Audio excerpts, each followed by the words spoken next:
Bueno, muchas gracias a todos los del G100 por estar hoy día en esta conversación y en especial al ministro Juan Carlos Llobet. Tuve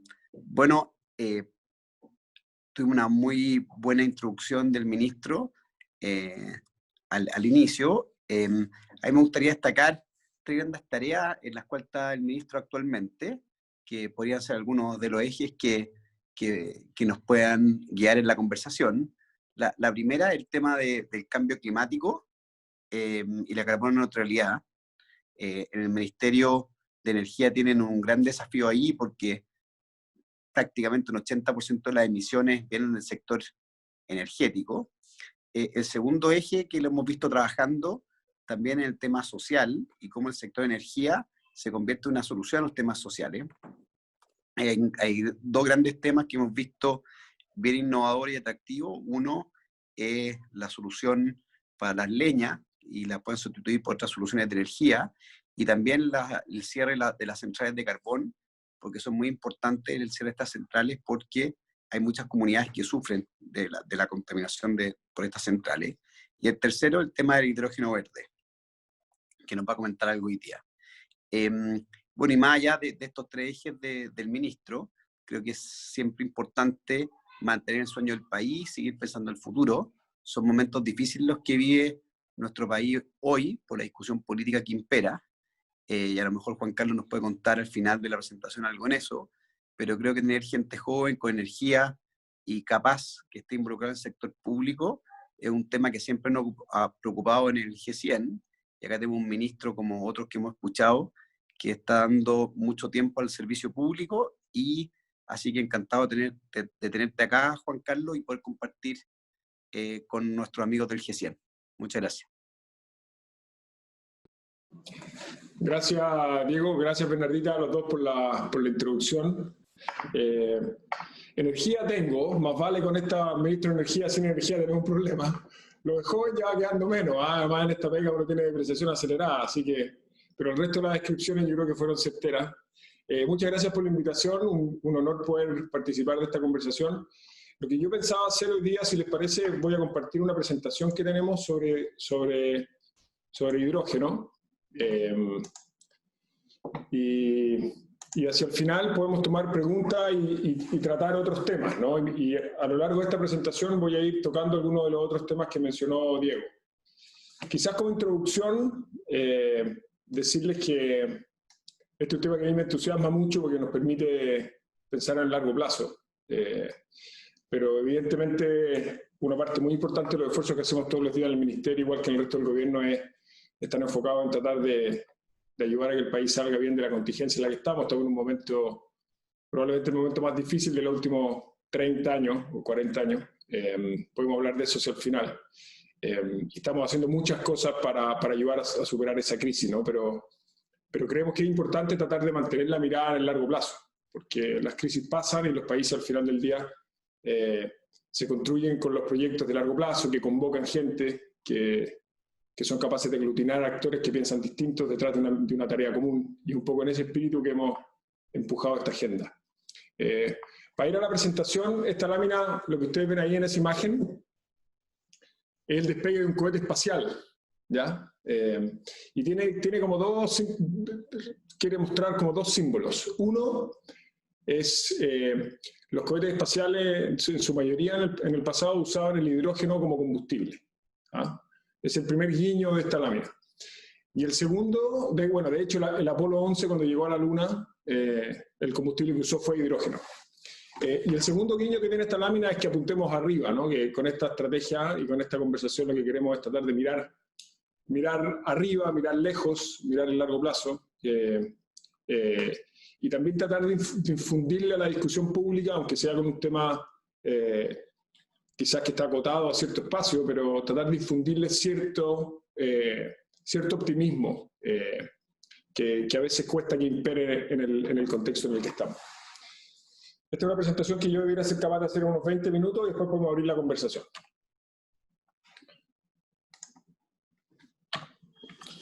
Primero les voy a contar sobre el hidrógeno en términos generales, después hablarle un poco del potencial del desarrollo del hidrógeno verde, por qué Chile tiene un enorme potencial y qué es lo que estamos haciendo para tratar de aprovechar ese potencial. vamos a usar mucho material que nos ayudó a preparar McKinsey. Vi que Alejandro Krell estaba por ahí conectado, así que aprovecho de reconocerle el mérito y agradecerle el apoyo. A ver, el hidrógeno verde es un combustible que se puede producir a partir de agua y energía renovable. Y tiene el potencial de reemplazar a los combustibles fósiles en distintos sectores, entre ellos el transporte, la industria y la edificación. ¿Cómo se produce el hidrógeno verde? Lo primero que hay que entender es que el hidrógeno es el elemento más abundante de la naturaleza. Yo a veces he usado esta frase y una mujer física me dijo, no, ministro, no es el más abundante de la naturaleza, es el más abundante del universo, ¿ya? Y básicamente se puede obtener de distintas fórmulas, de distintas formas, digamos. La más común hoy día es a través del gas natural, descomponer el gas natural, separar el hidrógeno, pero eso genera CO2, ¿no? Que es un gas de efecto invernadero, el gas de efecto invernadero, digamos, más común. Y otra manera de producirlo, y es cuando se usa esta segunda manera que se llama hidrógeno verde, es tomar agua, pasarla por un proceso que usa electricidad, que se llama electrólisis, y ese proceso lo que hace es que separa la molécula de agua. ¿Se acuerdan en el colegio en química H2O? Esa era la fórmula del agua.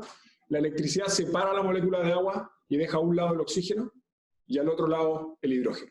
Entonces, cuando la electricidad que usamos en la electrólisis para separar el hidrógeno fue generada en su origen con fuentes renovables que no emiten CO2, esto se llama hidrógeno verde, ¿okay? Y una de las gracias que tiene es que la molécula de hidrógeno tiene una altísima densidad energética por unidad de masa, ¿ah? O sea, 3 veces más que la gasolina y 120 veces más que la batería de litio. O sea, muy poco peso, para ponerlo en simple, podemos transportar con hidrógeno muchísima energía.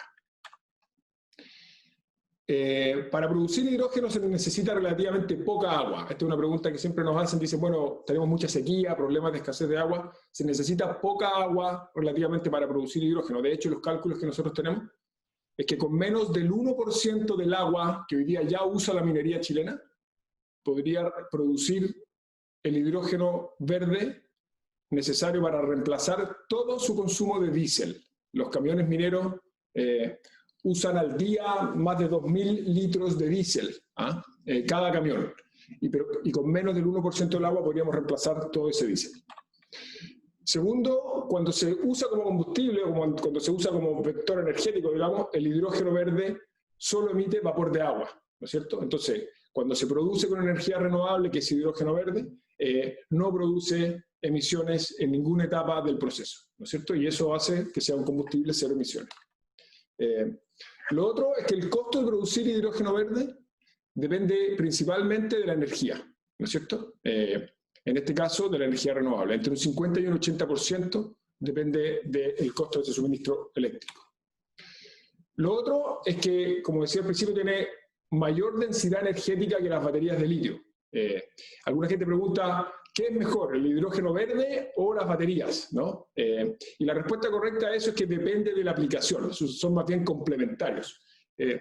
El gremio del hidrógeno en Chile, que es un gremio relativamente nuevo que está haciendo un gran trabajo en impulsar esta agenda, hacía este símil que yo lo tomé prestado, así que reconozco el derecho de autor. Decía, las baterías son como Usain Bolt, ¿no es cierto?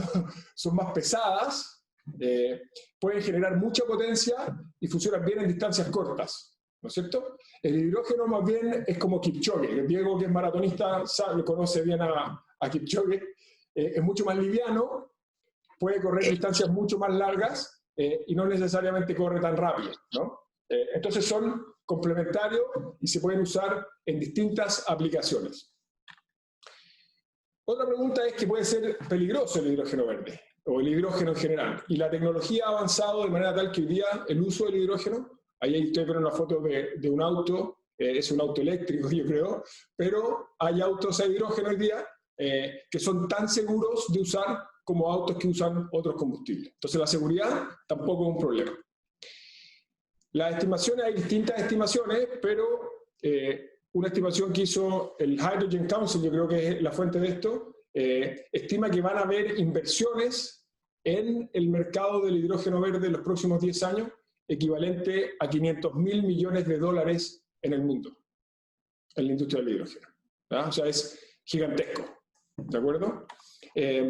Aquí hay una historia bonita también. El hidrógeno en Chile, como vamos a ver después, lo podemos aprovechar porque podemos producir energía renovable muy barata y muy abundante, pero además esa imagen que hay ahí es Humberstone, que algunos de ustedes probablemente, igual que yo, visitaron en algún momento. Esta es una historia bonita porque a principios del siglo XX, como algunos habrán escuchado, nosotros perdimos este negocio, el negocio de producción de salitre, ¿no? Porque los alemanes produjeron salitre sintético cuando los ingleses en esencia cortaron las rutas marítimas que les permitieran a los alemanes importar ese salitre, ¿no? Que les permite producir amoníaco. Y los alemanes desarrollaron una tecnología en que produjeron el amoníaco, que es esencial para los fertilizantes, para la alimentación, para la agroindustria, pero también esencial para los explosivos. Lograron producir ese amoníaco por la vía de combinar nitrógeno, que está en la fórmula I, ¿no es cierto?, que está en el aire. Acuérdense que el aire es casi 80% nitrógeno y el otro 20% es casi todo oxígeno. Entonces tomaban el nitrógeno del aire y lo combinaban con hidrógeno, pero producido con gas natural, y por esa vía produjeron el amoníaco sintético y sacaron del mercado al salitre chileno. El problema que tiene esa producción de amoníaco es que cuando el hidrógeno no es verde, genera emisiones de CO2. Entonces nosotros podríamos, con hidrógeno verde, volver a producir amoníaco, cero emisiones, y recuperar algo del terreno perdido en esta industria. Bueno, eso es lo primero, eso es el hidrógeno, ¿ok? Segundo, ¿cuál es el potencial de desarrollo del hidrógeno verde? Aquí esto es algo que identificó muy bien McKinsey. Dice, el momento global que hay en el mercado de hidrógeno probablemente no tiene precedentes y hay tres tendencias principales que lo empujan con mucha fuerza. Primero, cambio climático. Nosotros, el Acuerdo de París estableció que tenemos que ser como planeta carbono neutrales al 2050 si queremos que las consecuencias del cambio climático no sean desastrosas para el mundo. El Acuerdo de París ya lo han ratificado 185 países y la meta, como digo, es llegar a ser cero emisiones en 2050. Cuando uno mira, esto es algo de lo que decía Diego al principio, cuando uno mira el origen de las emisiones de CO2 en Chile, y yo voy a hablar de CO2, pero en estricto rigor es CO2 equivalente, porque el CO2 es uno de los gases de efecto invernadero, hay muchos otros que están mencionados en esa lámina abajo a la derecha, pero siempre que hablamos de emisiones de CO2, hablamos de emisiones de CO2 equivalentes, sin importar cuál de los gases sea. ¿Ya? El 80% casi, 78% lo genera el sector energía. Para que se queden con algunos números fáciles, un tercio, 32%, de las emisiones se generan en el sector eléctrico, ¿no es cierto? O sea, para producir electricidad generamos casi un tercio de las emisiones de CO2 en Chile, y de ese total un 25% del 100 son las centrales a carbón. O sea, un cuarto de nuestras emisiones las generamos en centrales a carbón para producir electricidad. Y esas son las centrales que vamos a retirar en los próximos años. Después hay un 24% que es transporte, el diésel básicamente que quemamos en el transporte, y eso es terrestre, aviación y marítimo. Un 14% que es industria, que son los, de nuevo, combustibles fósiles que quemamos en la industria, diésel, carbón, gas natural, de los cuales la mitad es la minería. La minería genera un 7% de las emisiones globales, o sea, en Chile totales. Y después hay un 7% en la edificación, la calefacción de las casas, en simple. Y después hay otro porcentaje, que es ese 22% que está ahí, que de otro color, que son básicamente los residuos, la basura orgánica que nosotros generamos cuando va a los rellenos sanitarios, emite gas metano, que es un gas de efecto invernadero muy nocivo, algunos procesos industriales y la agricultura, que también genera emisiones. Pero el 80% casi, para que se lleven ese número para la casa, 80% de las emisiones las genera el sector energía. Y si ustedes se fijan, son sector eléctrico, transporte e industria, lo más grande. Y cuando uno mira las proyecciones que hace McKinsey de la demanda global de energía que va a ser suministrada por hidrógeno al año 2050, ustedes se fijan que se va a multiplicar por 11 veces la demanda del año 2015, y los sectores donde se va a usar son precisamente los sectores donde hoy día se están generando las emisiones de CO2. Ese mapa que yo le acabo de mostrar, ese 78% de Chile, cambia de país en país, pero no es tan distinto. Esos son los sectores donde se generan las emisiones de gases de efecto invernadero. Generación de electricidad, transporte, calefacción residencial, industria y otras cosas. ¿De acuerdo? Ahora, cuando uno mira Chile, nosotros nos propusimos ser carbono neutral al 2050. Y este gráfico se lee de la siguiente manera. En el eje vertical está el total de emisiones en millones de toneladas de CO2 equivalente de cada año, y en el eje horizontal está el tiempo, ¿no? Entonces, la línea roja que se ve arriba es lo que nosotros llamamos el escenario de referencia, es decir, cuáles son las emisiones anuales de CO2 que nosotros emitiríamos en el futuro. Si siguiéramos haciendo las cosas como las hemos venido haciendo hasta ahora, llegaríamos a emitir 130 millones de toneladas anuales. Para ser carbono neutral tenemos que hacer dos cosas. Reducir las emisiones brutas a 65, la mitad. A 65, llevarla a cero por la vía de que los bosques capturen el CO2 que emitimos, ¿ya? Y si ustedes se fijan, el 21% de las reducciones brutas de emisiones van a venir del hidrógeno. O sea, el hidrógeno, para decirlo en simple, nosotros estimamos que va a ser más o menos un quinto del trabajo de reducción de emisiones en Chile de aquí al 2050. Y estos números, de nuevo, cambian de país a país, pero cada día más las estrategias de carbono neutralidad de los distintos países consideran el hidrógeno verde como un pilar esencial, ¿ya? Entonces, en simple, el hidrógeno verde es una de las palancas más importantes que tiene el planeta, literalmente, para lograr ser carbono neutral al 2050 y desacelerar así el calentamiento global. Ahora, para que eso ocurra, si ustedes se fijan, voy a volver a la lámina anterior, empiezan a ver el color del hidrógeno, que es ese como naranjo o rosado, claro. Es bien importante en 2050, pero si ustedes van hacia atrás en el tiempo, se dan cuenta que empieza a tener relevancia más o menos en 2030. Antes el color del hidrógeno casi no existe. Y eso es porque el costo de producir hidrógeno todavía es muy caro. Aproximadamente, digamos, $6 el kilo, ¿de acuerdo? El costo de la electricidad va a seguir bajando, pero necesitamos hacer esfuerzos importantes en reducir el costo de amortización del CAPEX que se necesita, de la inversión inicial para producir hidrógeno. Hay distintas estimaciones que ha hecho McKinsey. Si ustedes se fijan, si uno es capaz de combinar bien generación eléctrica solar y eólica, vamos a ser capaces, antes del final de esta década, de llegar a producir hidrógeno alrededor de entre $1,5 y $2 el kilo, que es el precio al que es competitivo con el gas natural, con el hidrógeno producido con gas natural, y es el precio más o menos, depende de cómo se mueve el diésel, pero el precio del petróleo, al que debiéramos ser capaces de reemplazar el diésel, ¿de acuerdo? Ahora, eso es lo primero. Entonces, carbono neutralidad, tenemos que ser carbono neutrales. El hidrógeno, si somos capaces de bajar el costo, va a ser un pilar esencial en reducción de las emisiones. Segundo, el desarrollo del hidrógeno verde se está acelerando en parte importante porque los costos, como digo, de producción están bajando. Cuando uno mira hacia atrás, el componente de electricidad, el costo de producir electricidad ha caído, en el caso de la energía solar, 80% en los últimos 10 años. Del 2010 hasta ahora ha caído en 80%. Y el otro componente que tenemos que bajar es el costo, como decía yo, del CAPEX. Hay estimaciones de inversiones muy importantes en Europa, pero también en Asia, para cada día aumentar el monto invertido en capacidad de producción de hidrógeno que debiera empujar los costos a la baja. Y la tercera tendencia, entonces, cambio climático, reducción de costos. Tercero, cada día más los países están tomando el hidrógeno como una parte esencial de su agenda de carbono neutralidad. Países que representan más del 70% del PIB global ya tienen una estrategia para impulsar el hidrógeno verde. Son los países que están ahí: Estados Unidos, Canadá, la mayoría de Europa Occidental, Australia, China, los países nórdicos, Japón, Corea del Sur, etc. Y cuando uno mira esas estrategias, esas son estrategias que tienen metas muy concretas, en horizontes temporales muy concretos, de cuántas estaciones de carga para vehículos quieren tener, cuántos autos van a tener circulando con hidrógeno, etcétera, etcétera, etcétera. La estimación que se hizo de nuevo para el Hydrogen Council Internacional es que al 2050, ojo con este número, al 2050 se estima un mercado de $2,5 trillones para el hidrógeno verde, que equivale a la mitad del tamaño que tiene hoy el mercado del petróleo.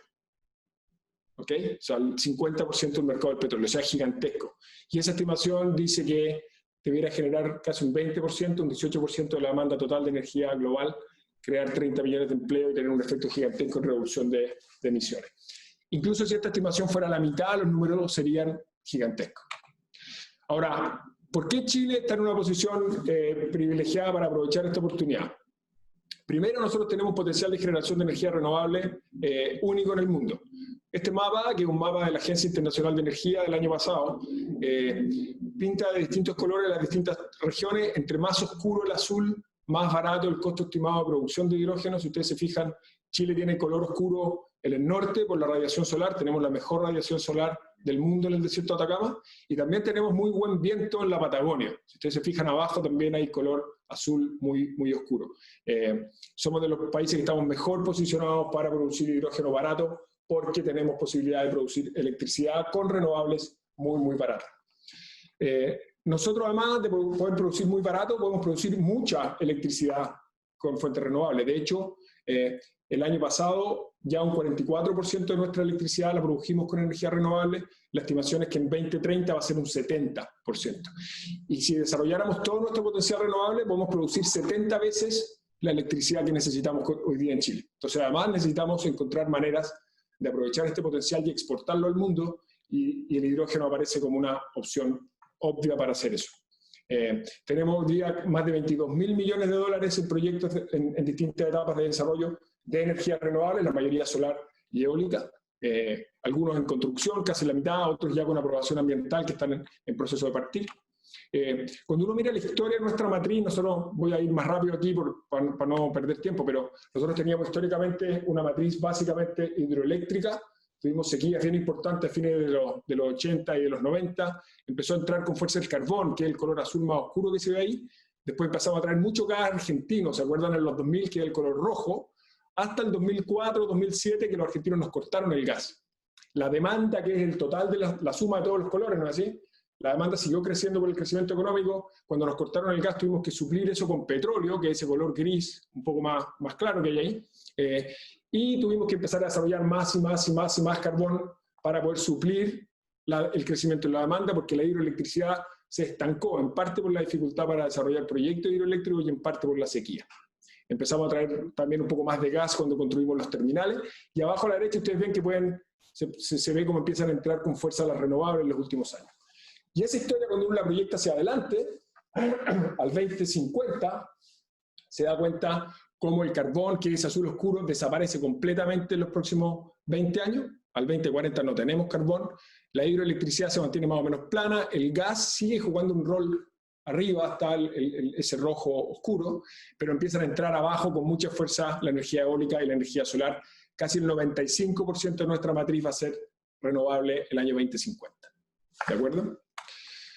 Ahora, desde el punto de vista, de nuevo, números de McKinsey, algunos dicen, bueno, ministro, pero Chile está muy lejos de los mercados de consumo, porque hay muchos países en Asia, en Europa, en Estados Unidos, donde van a consumir hidrógeno en el futuro. Y los números de McKinsey lo que muestran, si uno toma, por ejemplo, la comparación con los mercados de Corea y Japón, estoy mirando los gráficos de barra que hay abajo, Australia, para exportar a Corea y Japón, es verdad que está más cerca, entonces cuesta $1,2 el flete, cuando a nosotros nos cuesta $1,5 el flete, porque estamos más lejos, pero el costo de producción es tanto más barato por el costo que tienen las renovables, que esos 30 centavos de dólar que perdemos en la logística, más que los compensamos por el bajo costo que tiene producir por lo barato que son nuestras energías renovables.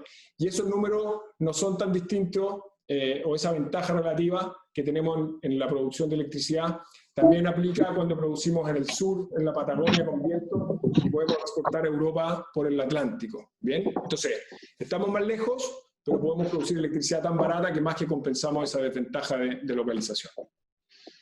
Le pedimos aquí a Alejandro y a su equipo que nos hicieran una estimación más o menos de cuál podría ser el potencial de esto para Chile al 2050.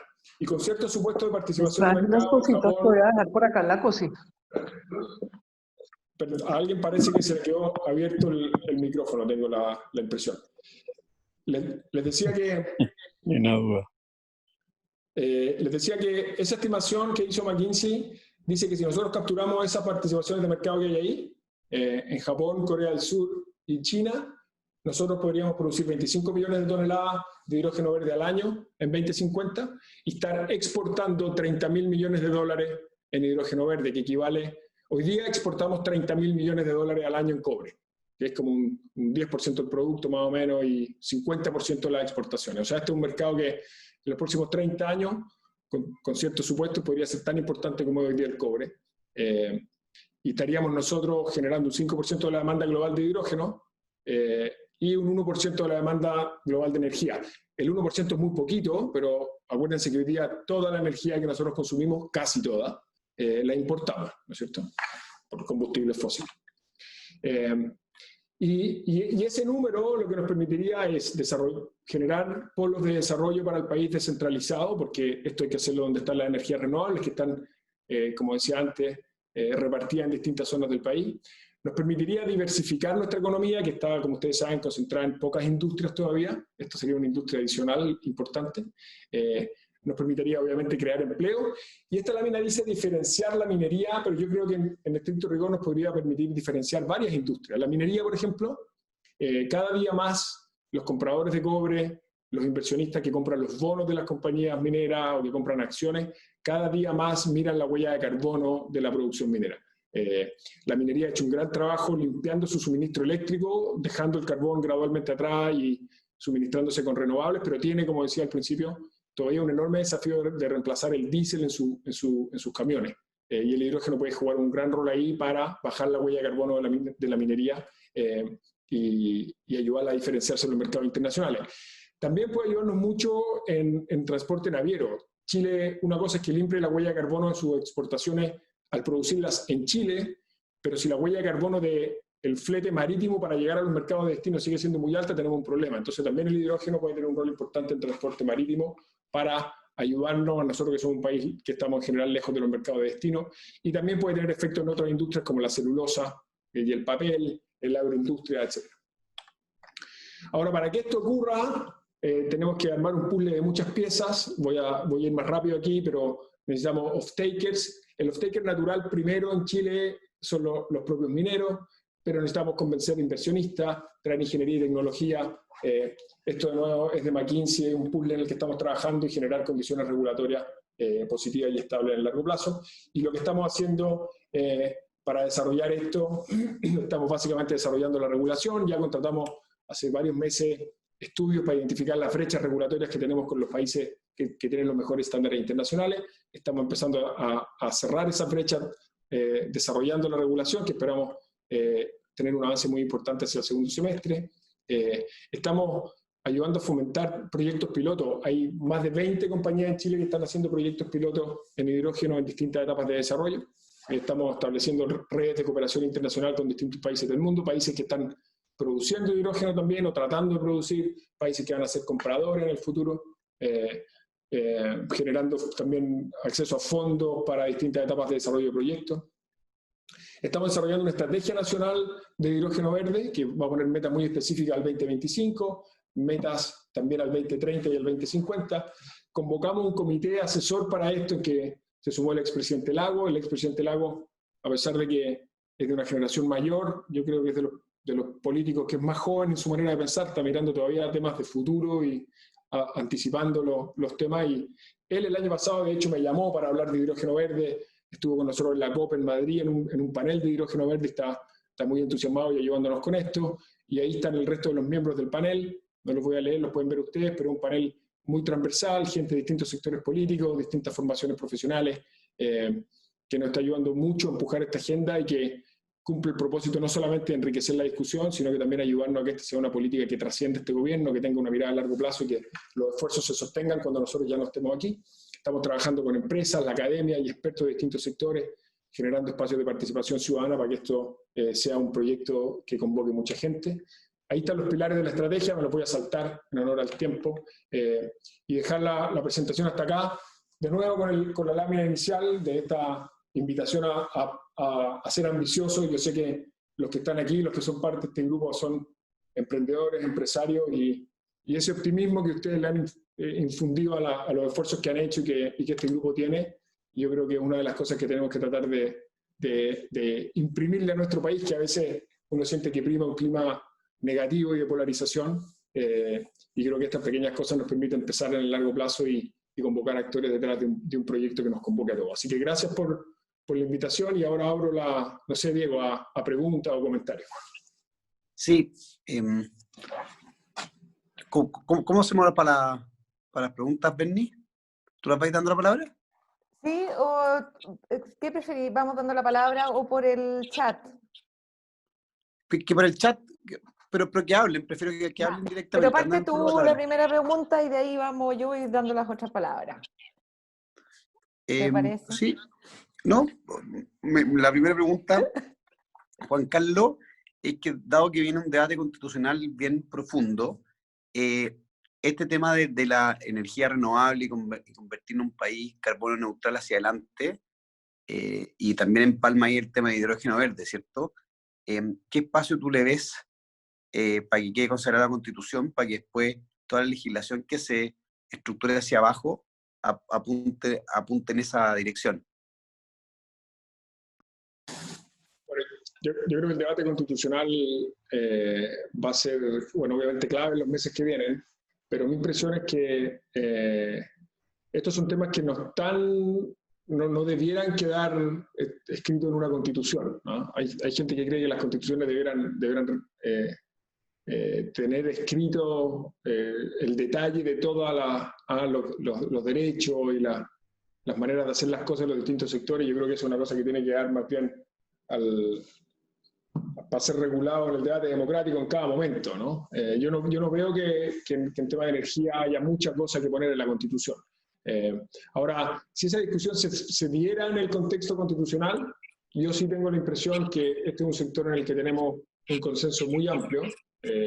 Una de las cosas que yo creo que ha permitido que Chile avance de buena manera en el tema de la energía renovable es que hay un consenso bien amplio de los distintos sectores políticos y que hemos sido capaces en cada gobierno de ir construyendo a partir de lo que hicieron los gobiernos anteriores. Afortunadamente este es un tema que no se nos ha politizado mucho y yo espero que eso siga haciéndose hacia adelante, ¿no? Pero en simple no creo que esto sea un tema constitucional, digámoslo así, ¿no? Ahora, sí quizá hay dependiendo de cómo devenga la discusión constitucional en términos del marco regulatorio más amplio para los negocios, sí podría tener un efecto, pero no creo que específicamente del sector energía. Bueno. Los siguientes nomás venían dando la palabra. Perfecto. Humberto Canto, que te veo ahí, tenías una pregunta y después Juan Carlos, que lo veo la siguiente pregunta. Humberto. Buenas tardes, ministro.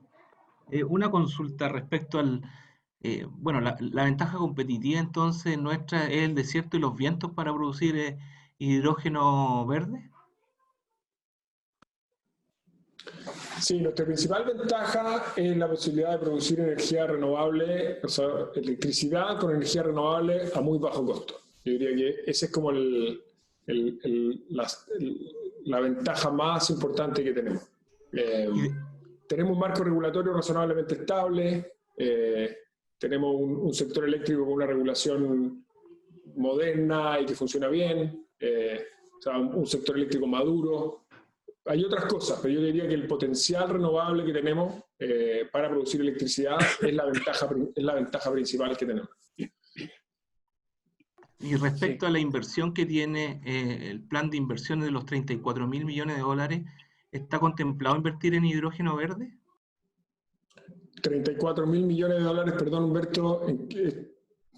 El plan de infraestructura que mencionó en el discurso del presidente, en el fondo. En los próximos... No, ese plan es básicamente infraestructura, o sea, inversión pública, ¿no es cierto? Nosotros creemos que en el hidrógeno nosotros más bien lo que tenemos que hacer es generar las condiciones, la regulación, los incentivos. Eventualmente estamos evaluando implementar un fondo de cofinanciamiento para fomentar el desarrollo de proyectos en etapa temprana con la Corfo, ¿no? Pero no están incluidos ese potencial fondo en los 34.000 millones de la cuenta.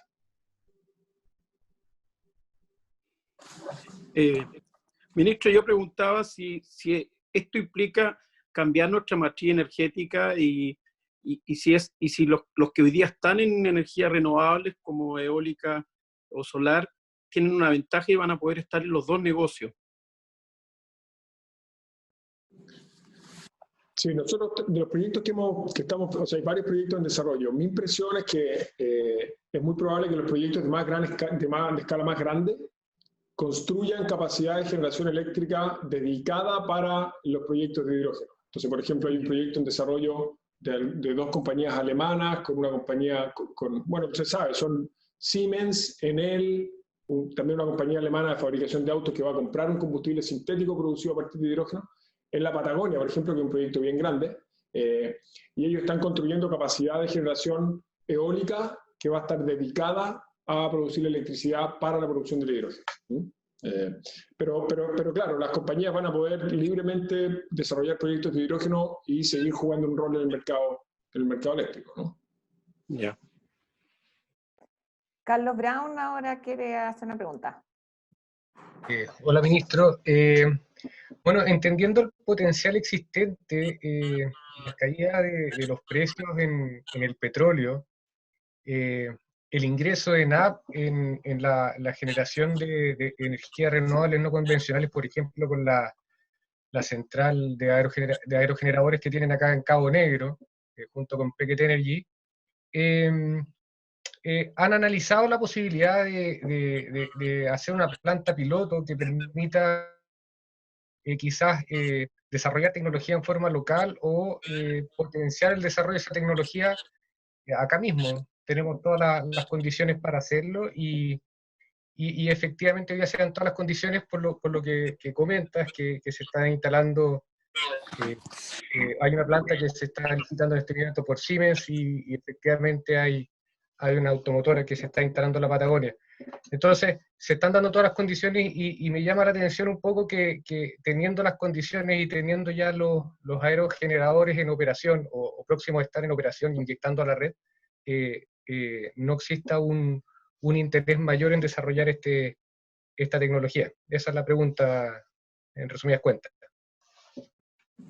Gracias, Carlos. Ese proyecto primero de Siemens con Enel y la compañía de auto alemana va a usar parte de la infraestructura de ENAP, ¿verdad? O sea, ENAP va a ser parte de ese proyecto en algún sentido también. Y ENAP sí está evaluando, ya tuvimos hoy día discutiendo, lo ha hecho en Hacienda, un proyecto piloto para producir hidrógeno, aprovechando el potencial renovable que tenemos. Así que la idea es que ENAP veamos si puede jugar un rol también en ese mercado. Fantástico. Ministro, yo una pregunta, ¿en qué medidas pueden tomar los emprendedores, hoy día para implementar energías renovables en sus negocios? Dado que aquí estamos hablando de un ecosistema emprendedor y también veo que la mayor cantidad de plantas, digamos, se va a hacer en el norte, se va a potenciar que las empresas mantengan su desarrollo en las mismas regiones y no traerlos a Santiago? Una muy buena pregunta. Lo primero es que nosotros tenemos la mejor radiación solar del mundo en el desierto de Atacama, en el norte, pero nosotros tenemos en Puerto Montt radiación solar más o menos equivalente a la que tienen en Alemania, donde tienen muchísima capacidad solar instalada. Entonces, tu pregunta me permite hacer ese punto que es importante. La gente cree que solamente tenemos buena radiación solar en el norte y no es así. Tenemos radiación solar buena en casi todo el país, hasta Puerto Montt por lo menos. Lo que pasa es que la del norte es extraordinariamente buena, ¿no? Para los emprendedores hay mucha oportunidad. O sea, nosotros tenemos muchas compañías que están instalando cada día más paneles solares, por ejemplo, en sus propias instalaciones, arriba de los galpones, las bodegas, las fábricas, para producir su propia energía eléctrica. O sea, hay muchas industrias que han surgido en torno a las industrias propias de electricidad, o sea, de generación eléctrica, ¿no es cierto? Contratistas, importadores de equipo. Hay toda una industria asociada al capital humano, en capacitación, en formación de profesionales y técnicos. Y la industria del hidrógeno, a su vez, va a generar también una serie de industrias asociadas. De hecho, nosotros tenemos varias mesas técnicas trabajando porque al alero, digamos, de esta industria madre van a ir desarrollándose muchas otras industrias. Así que los que estén interesados en participar de esta conversación porque sus negocios estén más afines, encantado después que me manden los datos y yo los pongo en contacto para que se puedan sumar a esas mesas. Y no sé, hay una parte de tu pregunta, Gabriela, que quizás no respondí, pero la idea, o sea, dado que tenemos potencial renovable en todo el país, la posibilidad de desarrollar esos proyectos obviamente no permite descentralizar mucha inversión, porque no hay por qué estar en Santiago, ¿no? El potencial renovable en general está en todo el país.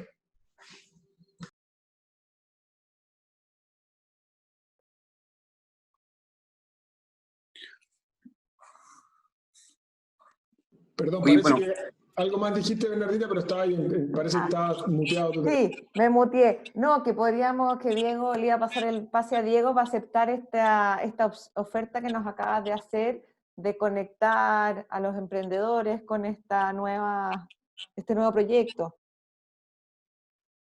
Sí, bueno, yo creo que ahí Juan Carlos, ahí la implementamos de todas maneras y trajimos hacia adelante. Y lo otro es, ¿qué oportunidades tú ves en un grupo de empresarios, emprendedores que hay acá para ir capitalizando lo que es esta posible oportunidad de hidrógeno verde? ¿Dónde ves oportunidades que se pueden desarrollar hacia el futuro, partiendo con la visión que tú tienes hoy y nosotros adelantándonos un poco en los tiempos, como empresarios, digamos? ¿O ves que todavía está un poco verde para empezar a trabajar en ese sentido? No, yo creo que aquí hay un poco un problema del huevo y la gallina, ¿no? Porque lo más importante aquí es que seamos capaces de navegar la curva de costos que veíamos, ¿no es cierto? Ser capaces de reducir los costos de producción.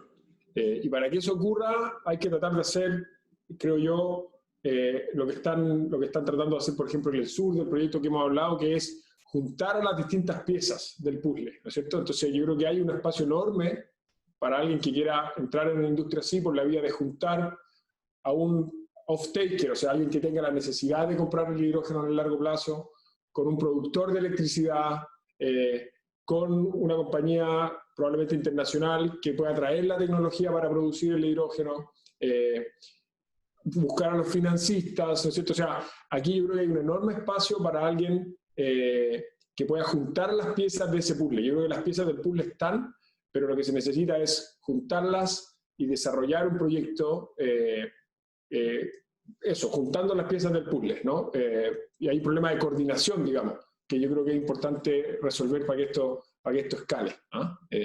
Y eso tiene que ver no con una expertise técnico especial, sino que con capacidad de emprender y lo que hacen ustedes, de juntar, resolver problemas, poner gente de acuerdo, alinearnos detrás de una visión, y yo creo que hay un espacio enorme para eso. El consenso internacional que hay respecto al potencial que tiene Chile es gigantesco. Hay muchos espacios internacionales en los que a mí me ha tocado participar y hay mucha expectativa, hay mucho interés en lo que está haciendo Chile, pero eso hay que traducirlo y eso se va a materializar en la medida que ocurran y se materialicen proyectos específicos, ¿no? Y yo creo que el rol, como digo, de alguien que articule a todos los actores es esencial. Excelente. Oye, y por último, yo una última pregunta. Aquí hay un grupo de emprendedores, como decía, empresarios súper interesados en Chile.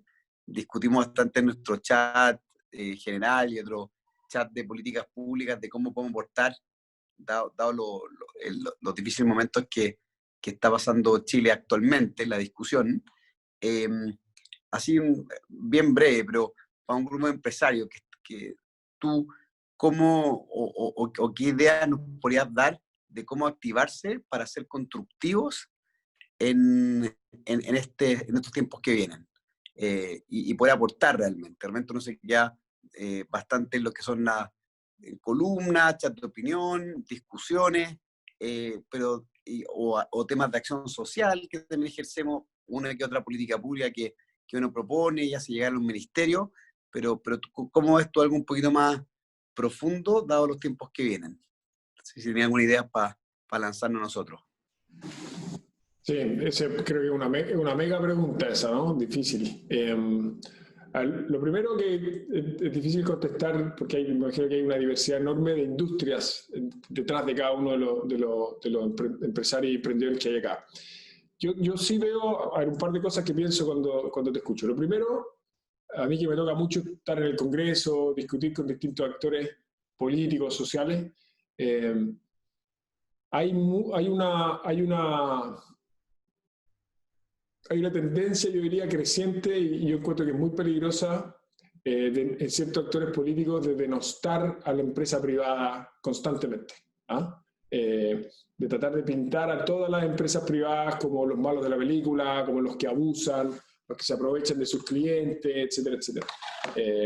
Y yo creo que eso, en algunos casos, hay algunos empresarios que en algunos momentos han hecho cosas que no se debían hacer. hay algunos que han abusado y tal como en todos los sectores, hay empresarios que han hecho mal las cosas, pero yo estoy convencido que la inmensa mayoría de los empresarios hacen las cosas bien, se preocupan de sus trabajadores, de sus clientes, y son los que al final del día sacan el país adelante. Pero yo creo que a veces les cuesta sacar la voz, en parte por ese clima tan hostil que hay. Y yo creo que la manera de sacar la voz no necesariamente es escribir carta al director, digamos, que ayuda también, sino que mostrar que las empresas tienen un compromiso con la comunidad en la que operan, más allá de simplemente obtener utilidad. Yo sé que esto realmente suena muy obvio, pero en los tiempos actuales mostrar conciencia y compromiso con sus trabajadores, darle una mano a sus proveedores, cuidar a sus clientes, digamos. Esas pequeñas cosas yo creo que son esenciales. Y también hay que contarlas, porque si no lo que sale en las noticias son las cosas malas que hacen un empresario por aquí y por allá. Y yo creo que es importante que la enorme cantidad de cosas buenas que hacen las empresas también se cuenten sin complejo. Esa es una cosa. La otra cosa que yo creo es que yo creo que los empresarios tienen un rol de apoyar también a la gente que está en política. No lo digo tanto por los que estamos en el Ejecutivo, que quizá es una posición un poco distinta, pero el nivel de deterioro, y esto lo digo aquí en privado, no, espero que no salga para afuera, pero el nivel de deterioro que hay en la discusión parlamentaria es muy preocupante, es muy, muy preocupante. El costo de estar hoy día en política es altísimo, altísimo. O sea, hay muchos diputados cercanos al gobierno que tienen amenazas de muerte constantemente en redes sociales. Y lo digo literalmente, no lo digo en términos figurativos. Yo conversé con algunos la semana pasada en el Congreso y uno me decía, tengo 37 amenazas de muerte en redes sociales porque me he puesto al proyecto X, Y o Z, ¿no? Y yo creo que el riesgo que tenemos ahí es que entremos en un círculo vicioso, porque el costo de estar en política se hace tan alto que nadie más quiere entrar en política y la calidad del debate en el Congreso se deteriora más, y como se deteriora más, menos gente quiere entrar y así sucesivamente. Entonces yo creo que los empresarios tienen mucho que ayudar ahí. Y eso no es solamente financiamiento, sino que extender puentes con esos parlamentarios, entender y conocer la realidad política de las comunidades donde ustedes operan, más allá de lo estrictamente necesario para operar su negocio. O sea, entender que las empresas operan en un contexto político y que la política, al final del día, tarde o temprano, va a influir en el éxito de los negocios, ¿no? Y yo creo que ahí hay una pega que hacer también. Porque si se nos sigue deteriorando la calidad del debate en el Congreso, esa cuestión tarde o temprano va a pegar en los negocios, ¿no? Esas son las dos cosas que pienso, Diego. No sé si... Yo creo que en el debate constitucional también hay espacio. Yo creo que en el debate constitucional yo también creo que hay espacio. Yo creo que ahí nos vamos a jugar mucho en ese partido. Y yo creo que los que tienen liderazgo y tienen cierta figuración pública, hay muchos empresarios que tienen o emprendedores que tienen ese capital político, llamémoslo así. Yo creo que la discusión constitucional va a ser muy importante. Y yo creo que se necesitan voces de gente que entienda el mundo empresarial en esas mesas. Porque si no, se va a convertir en una conversación puramente de gente que lo ve desde fuera, con prejuicio. Entonces, también se van a necesitar constituyentes que entiendan de negocio, que hayan emprendido, que sepan lo que es pagar el IVA, que sepan lo que es contratar, para en el fondo echar a andar algo y fracasar y volverse a parar. Yo creo que hay un rol que jugar ahí también. La Constitución va a ser muy importante en lo que viene. Suponiendo que gane la apruebo, que es lo que las encuestas parecen mostrar, ¿no? Sí, exactamente. Oye, gracias, ministro, por tu presentación. También a todos los invitados por sus preguntas. Yo no sé si alguien más tiene alguna pregunta o un comentario que realizar, y porque estamos siendo bastante puntuales también con el tiempo. Queríamos que la charla fuera cerca de una hora y estamos completando la hora. no sé si alguien más tiene alguna pregunta.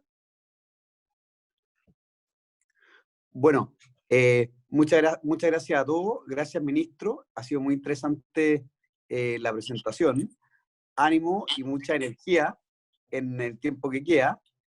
Aquí en el grupo del G100 tiene un grupo de emprendedores comprometidos con Chile, que queremos apoyar a construir un país mejor hacia adelante, decididamente bien comprometido con la contingencia, pero siempre con nuestra mirada en el futuro. Así que para este proyecto de hidrógeno verde y otra iniciativa, cuente siempre con nosotros.